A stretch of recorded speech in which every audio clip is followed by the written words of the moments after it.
He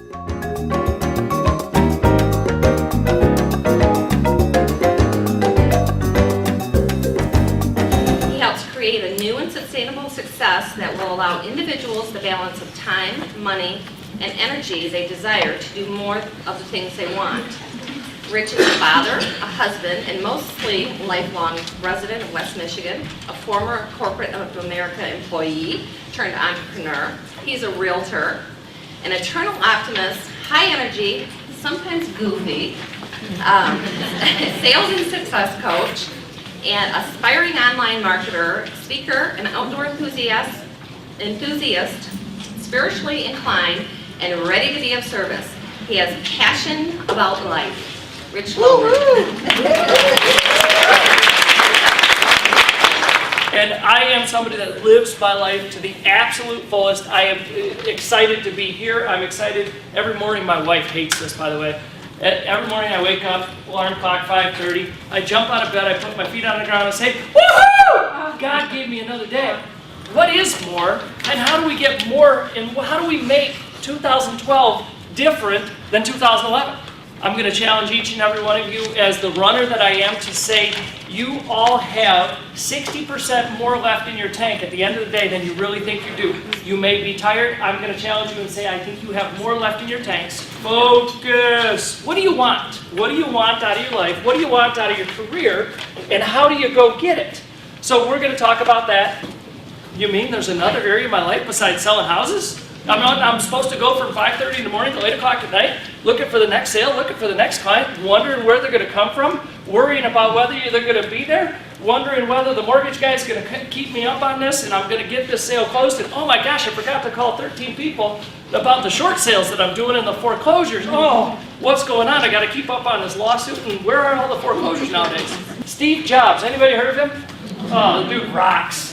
Now what I'm going to express to each of you today is follow his suit. Find your creativity. Find the individual you. Because the moment that you start to live your life the way somebody else wants you to live your life is the moment that you sacrifice all of your values. Follow your passion. Get excited about, who's excited about being in the career they're in right now? Who's absolutely excited? Woohoo! That's awesome. Nobody wants to talk about, boo-hoo, I lost the sale because of this. You know what? There's a reason you lost the sale. There's a reason for everything. There's good for everything, and there's a bad for everything. Stay focused on the good, but live your life to the fullest the way you want to live your life. So I ran this half marathon. It was the hardest race I've ever run in my life.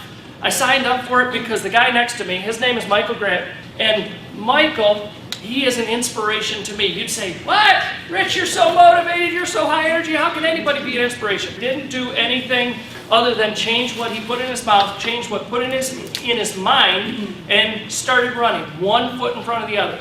The first time he ran, it was only 2 miles. It kicked his butt. The second time he ran, it was 2 miles. It got a little easier. He ran the Grand Rapids Marathon this year.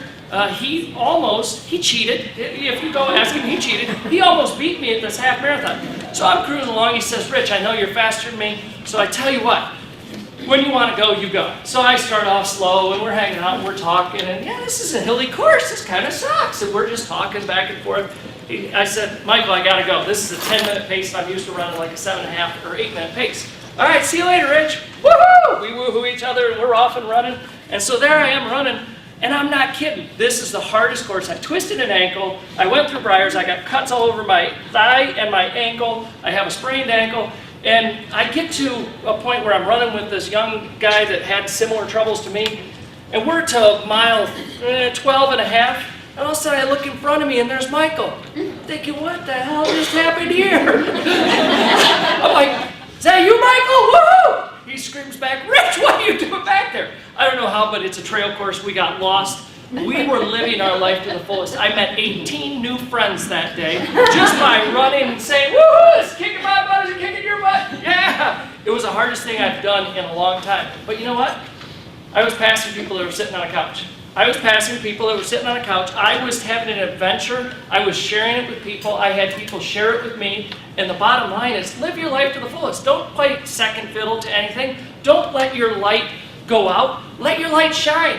be more than you are today. That's the aspiration and the inspiration that I hope I can give. I hope that at this point you say, I don't want that news, but that news is coming.